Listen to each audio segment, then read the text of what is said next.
Bismillah, Assalamualaikum warahmatullahi wabarakatuh. Perkenalkan, nama saya Jalil Mukri dengan NIM S1S122 Jadi pada video kali ini saya akan melanjutkan pembelajaran kita di mana di sini kita pada mata kuliah pengenalan pola. Sekarang kita masuk pada sebab auto dan multiplier persecton and backpropagation. Oke, jadi pertama-tama di sini kita harus tahu dulu multi-layer persistent and backpropagation dari materi-materi yang sebelumnya tadi kita pelajari. Jadi bagi teman-teman sekalian yang ingin mencari bahan ajar seperti ini, itu bisa dilihat di sini sampul bukunya.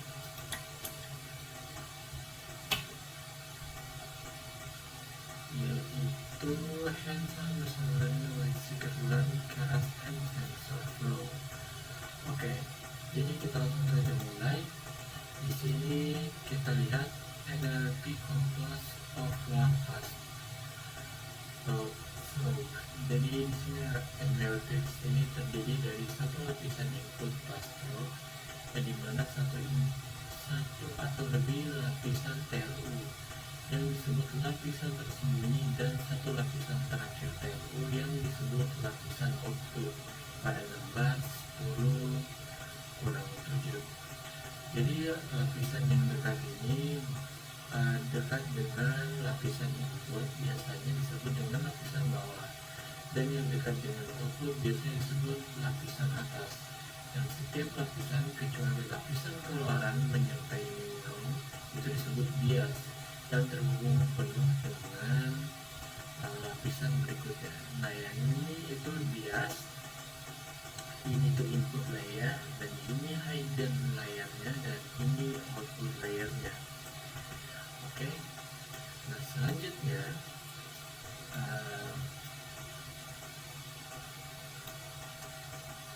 ketika ini berisi tumpukan lapisan tersembunyi yang dalam,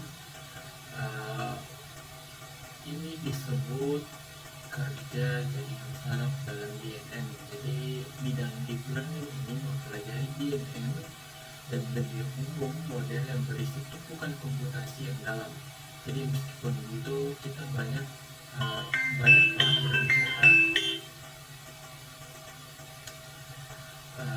orang berbicara tentang deep learning setiap kali jaringan saraf terlibat dan bahkan yang dangkal. Jadi setiap tahun ke tahun para peneliti berjuang untuk menemukan cara untuk melatih NLP tanpa hasil. Jadi setiap tahun 1989 David Hart, Geoffrey Hinton, dan Ronald Williams menerbitkan sebuah paper, groundbreaking paper, yang di sini memperkenalkan the backpropagation training algorithm. Maka inovatif yang memperkenalkan algoritma pelatihan backpropagation yang masih digunakan hingga saat ini. Jadi singkatnya ini kita adalah gradient descent, diperkenalkan dalam bab 4 tadi. Jadi menggunakan teknik yang efisien untuk menghitung gradient secara otomatis yang hanya dalam dua lintasan melalui jaringan satu maju dan satu mundur. Retropropagation algorithm itu mampu menghitung gradient kesalahan jaringan sehubungan dengan setiap parameter model dosa, yang dimana di sini dengan kata lain dia dapat mengetahui bagaimana setiap bobot koneksi dan setiap istilah bias harus disesuaikan untuk mengurangi kesalahan. Jadi setelah memiliki gradient ini, dia hanya melakukan langkah gradient descent reguler dan seluruh prosesnya diulang sampai jaringan menyatu ke solusi. Nah, di sini ada informasi automatic computing gradient itu disebut dengan automatic differential or autodiff, diferensial otomatis atau autodiff. Jadi ada berbagai bentuk autodiff yang pro dan kontra yang berbeda dan digunakan oleh backpropagation yang disebut autodiff model terbalik. ini cepat dan tepat, dan sangat cocok ketika fungsi membedakan untuk membedakan uh, memiliki banyak variabel, misalnya contoh bobot koneksi dan sedikit output, misalnya itu satu kerugian. Dan jika kita ingin mempelajari lebih lanjut, kita ke appendix D.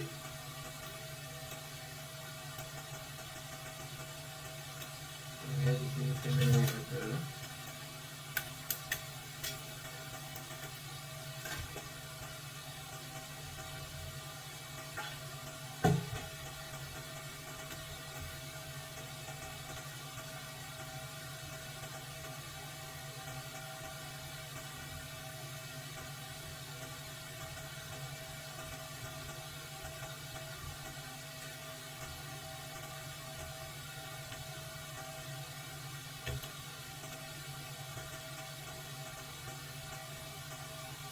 Nah, di sini kita lihat kita mulai jalankan algoritma ini sedikit demi sedikit. Jadi kita menangani satu batch ini, yang dimana satu batch itu misalnya masing-masing berisi 3 instan, dan melalui set pelatihan penuh beberapa kali, setiap lintasan disebut epoch. Jadi setiap batch ini diteruskan ke lapisan input jaringan yang mengirimkan lapisan bersembunyi pertama, hidden layer pertama, dan algoritma kemudian menghitung output semua neuron di lapisan ini untuk setiap instan dalam batch ini. Jadi hasilnya itu diteruskan ke lapisan berikutnya, dan outputnya itu dihitung dan diteruskan lagi ke lapisan berikutnya, dan seterusnya sampai kita mendapatkan output dari lapisan terakhir. Dan kemudian lapisan output ini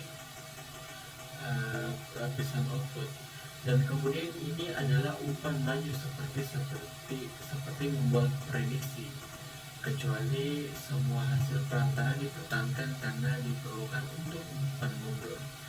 Terus selanjutnya algoritma mengukur kesalahan keluaran jaringan, yaitu menggunakan fungsi kerugian yang membagi output yang diinginkan dan output aktual dari jaringan, dan mengembalikan beberapa ukuran kesalahan, kemudian menghitung beberapa kali banyak setiap koneksi keluaran kontribusi pada kesalahan ini, dan dilakukan secara analitis dan menerapkan aturan rantai, mungkin aturan paling dasar dalam kalkulus. Nah, setelah itu algoritma mengukur banyak kontribusi kesalahan di beberapa ini berasal dari setiap koneksi di lapisan bawahnya. Jadi sekali lagi menggunakan aturan rantai. Jadi bekerja mengukur hingga algoritma mencapai lapisan input seperti apa yang dijelaskan sebelumnya. Reverse pass ini secara efisien mengukur gradien kesalahan di semua bobot koneksi dalam jaringan dengan menyebarkan gradien kesalahan ke belakang melalui jaringan,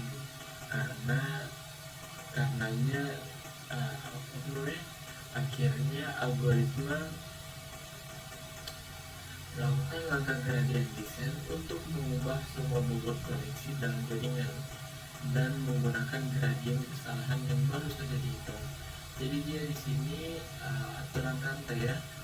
Jadi dari input layer masuk ke hidden layer dan kemudian keluar ke output layer dengan mengurangi dengan bias yang ada di sini, dengan bias yang ada di sini aturan rantai karena satu di sini terhubung ke semua layer ini, tersambung ke semuanya. Jadi dia berantai ya.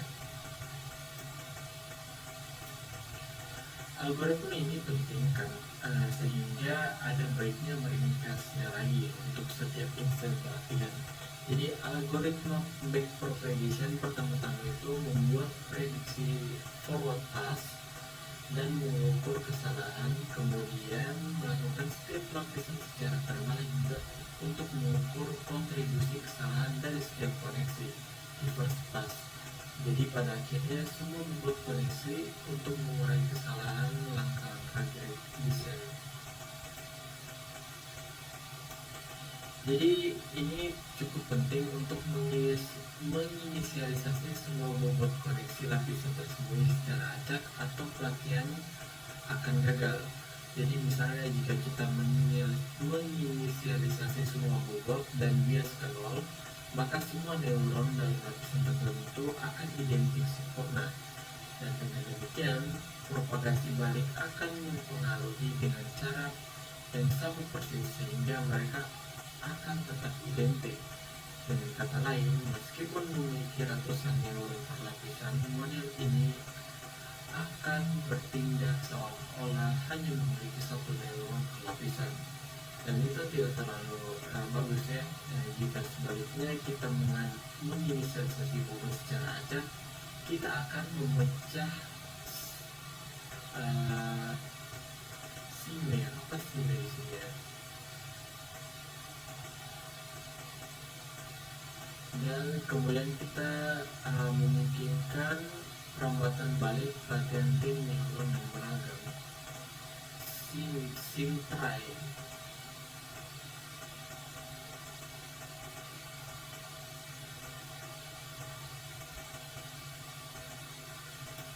Nah di sini untuk agar algoritma ini berfungsi dengan baik, jadi penulisannya itu membuat perubahan utama pada arsitektur MLP mereka,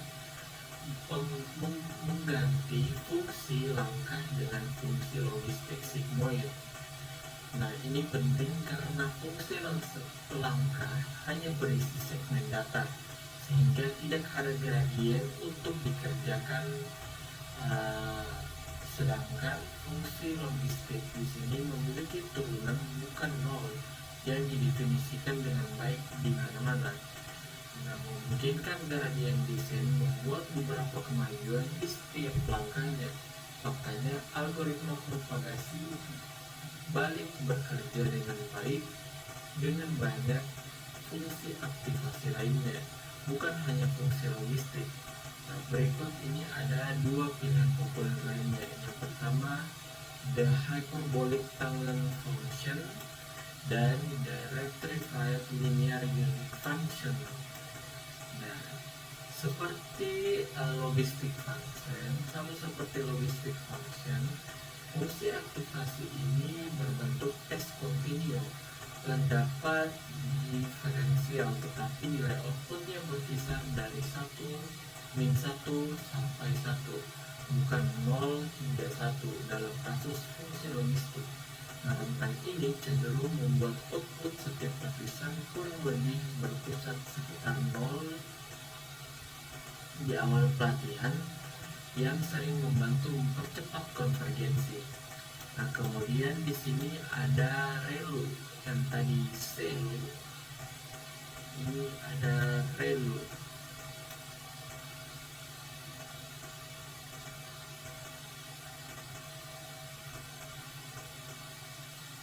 Ini fungsi tang, dan di sini ada ReLU. Fungsi satuan linear yang diperbaiki ReLU. Jadi fungsi ini bersifat kontinu, tetapi sayangnya tidak dapat dibedakan pada z sama dengan 0 karena kemiripan berubah tiba-tiba dan dapat membuat gradien desain memantul, dan turnannya adalah 0 untuk z di bawah 0. Namun dalam praktiknya ini bekerja dengan baik dan memiliki keuntungan karena cepat untuk dihitung, sehingga telah menjadi default. 12 yang terpenting ini bahwa dia tidak memiliki nilai output maksimum, membantu mengurangi beberapa masalah gradien desain. Dan di sini kita akan lihat untuk popular activation, fungsi popular aktivasi ini dan gambar turunnya diwakili oleh gambar 10.8 yang di sini ReLU, tang, sigmoid, dan step. Dan di sini kita membutuhkan fungsi aktif. Kenapa di sini kita membutuhkan fungsi aktivasi? Karena jika kita tidak menggunakan, ini bisa dilihat bahwa di sini kita ada merantai beberapa transformasi linear yang kita dapatkan hanyalah transformasi linear. Misalnya jika fx sama dengan 2x tambah 3 dan dx sama dengan 5x kurang 1, maka rantai kedua fungsi linear ini memberi kita fungsi linear sama dengan x dalam kurung gx sama dengan 2 dalam kurung 5x kurang 1 tambah 3 sama dengan 10x tambah 1. Jadi jika tidak ada memiliki beberapa non-linearitas antar lapisan, maka tumpukan lapisan yang dalam setara dengan satu lapisan. Dan kita juga tidak dapat memecah masalah yang sangat kompleks dengan itu. Jadi sebaiknya DNN yang cukup besar dengan aktivasi non-linear secara teoritis dapat mendekati fungsi berkelanjutan apapun itu.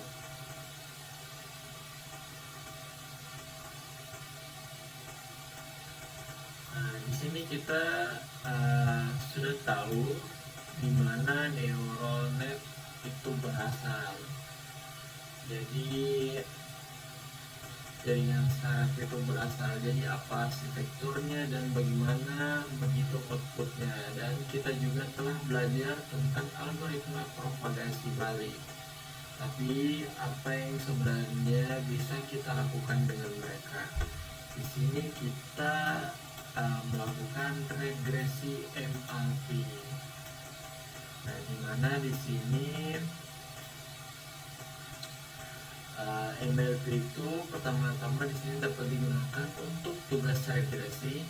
Jika kita ingin memprediksi satu nilai, misalnya harga rumah, mengingat banyak fiturnya, maka kita hanya perlu satu neuron keluaran. Jadi outputnya adalah yang diprediksi untuk regresi multivariat.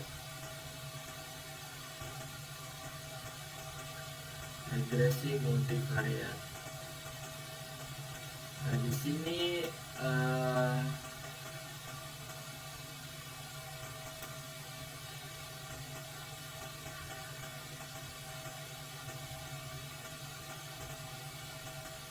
kita memerlukan satu neuron keluaran per dimensi keluaran. Jadi misalnya di sini kita menemukan satu pusat objek dalam gambar. Jadi kita hanya perlu prediksi koordinasi dua dimensinya saja. Jadi kita memerlukan dua neuron keluaran. Dan jika kita ingin menempatkan kotak pembatas di sekitar objek, maka kita di sini memerlukan dua angka lagi, lebar tinggi dan objek. Lebar tinggi objek. Jadi kita berakhir dengan 4 neuron keluaran secara umum. Saat membangun NLP untuk regresi, nah jika kita tidak ingin menggunakan fungsi aktivasi apapun untuk neuron keluarannya, jadi di sini kita menggunakan yaitu bebas, sehingga bebas untuk mengeluarkan rentang nilai apapun. Jika kita ingin menjamin juga outputnya selalu positif, kita dapat menggunakan fungsi aktivasi relu di lapisan output, atau kita dapat menggunakan fungsi aktivasi soft plus untuk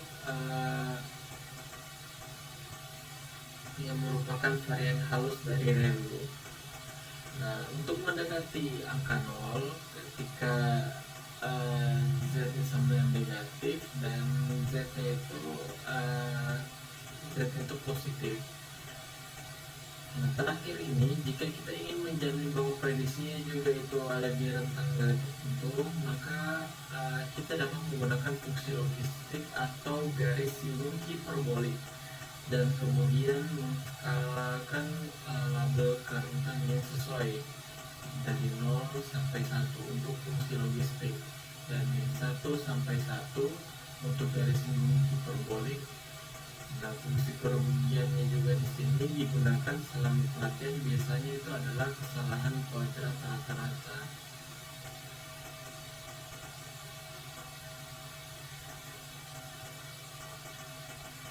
Tapi jika kita ingin juga memiliki banyak outlier dalam sebuah set pelatihan, kita di sini akan menggunakan kesalahan absolut, main absolut yang tadi kan main absolut di sini kita bisa menggunakan Haber loss, kerugian Haber yang merupakan kombinasi dari keduanya. Di sini ada tabel dari typical regression MLP arsitektur. Di sini input neuronnya, kemudian ada hidden layer, neuron per hidden layer, output neuron, hidden activation, ReLU atau CeLU, kemudian output activationnya, sini apakah dada, apakah ReLU atau soft plus atau bagaimana, ada loss function, nah atau MSC, MAE, Haber loss, dan lain-lain. Selanjutnya di sini kita masuk pada classification NLP. Di sini kita masuk pada classification NLP. NLP di sini dapat digunakan untuk tugas klasifikasi. Nah, untuk masalah klasifikasi binar, di sini kita hanya perlu satu neuron keluaran menggunakan fungsi aktivasi logistik. Jadi output ini akan menjadi angka antara 0 dan 1, dan kita dapat mentafsirkan sebagai perkiraan probabilitas kelas positif, dan perkiraan probabilitas kelas negatif sama dengan 1 dikurangi angka itu.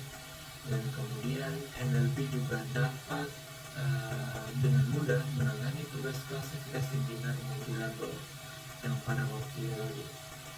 Misalnya kita di sini dapat memiliki sistem klasifikasi email yang memprediksi apakah setiap email masuk ke dalam ham atau spam, dan secara bersamaan memprediksi apakah itu email mendesak atau tidak mendesak. Dalam hal ini kita memerlukan dua neuron keluaran, jadi keduanya itu menggunakan fungsi aktivasi logistik. Yang pertama akan mengeluarkan probabilitas bahwa email adalah spam, dan yang kedua akan mengeluarkan probabilitas bahwa itu adalah mendesak. Nah, secara umum kita akan mengidentifikasi satu neuron keluaran untuk setiap kelas positif. Jadi jika kita perhatikan pada probabilitas keluaran di sini tidak selalu berjumlah satu, dan ini memungkinkan sebuah model mengeluarkan kombinasi label apapun itu, dan kita dapat memiliki ham yang tidak mendesak. Apa namanya?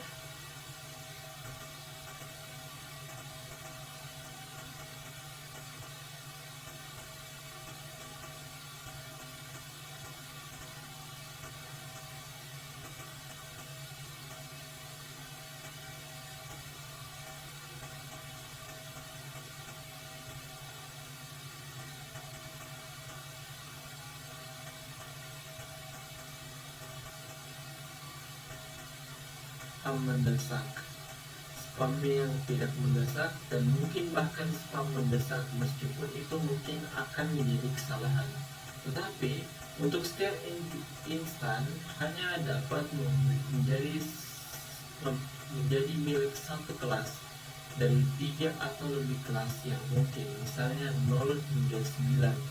Untuk klasifikasi gambar digit, maka kita harus memiliki satu neuron keluaran per kelas, dan kita harus menggunakan fungsi aktivasi softmax untuk seluruh lapisan keluaran. Jika kita lihat pada gambar 10 9, nah, fungsi softmax dipergunakan pada lot 4, dan kita akan memastikan bahwa semua perkiraan probabilitas antara 0 dan 1 dan jumlahnya menjadi 1 yang diperlukan jika kelasnya eksklusif, dan ini disebut klasifikasi multi kelas. bisa kita lihat mengenai fungsi loss. Kita di sini memprediksi distribusi probabilitas kerugian entropi silang, cross entropi, yang juga disebut log loss yang pada bab 4 tadi, yang umumnya adalah pilihan terbaik. Di sini ada tabel klasifikasi NLP arsitektur. Jika binary classification, dia sama seperti regression, tapi bedanya dengan multi level binary classification sama juga dengan regression, tapi dia di sini banyak kelasnya. Dan multi kelas sudah pasti kan, nah, di sini dia banyak labelnya. Dan di sini untuk neuronnya itu satu, dan di sini untuk neuronnya itu satu untuk setiap labelnya. Dan di sini satu untuk satu kelasnya, untuk multi class classification. Di sini logistik, dan di sini dia pakai softmax. Dan untuk fungsi lossnya dia sama-sama semua menggunakan fungsi cross entropy. Nah, dan sekarang kita telah menyelesaikan semua konsep yang kita butuhkan untuk mengimplementasi NLP di keras. Oke, baik teman-teman, mungkin itu saja untuk video saya kali ini, menjelaskan tentang input layer, hidden layer, output layer, bias, dan cara perhitungannya. Terima kasih bagi teman-teman sekalian yang telah menonton. Lebih dan kurangnya mohon dimaafkan. Saya pamit undur diri. Wabillahi taufiq wal hidayah. Wassalamualaikum warahmatullahi wabarakatuh.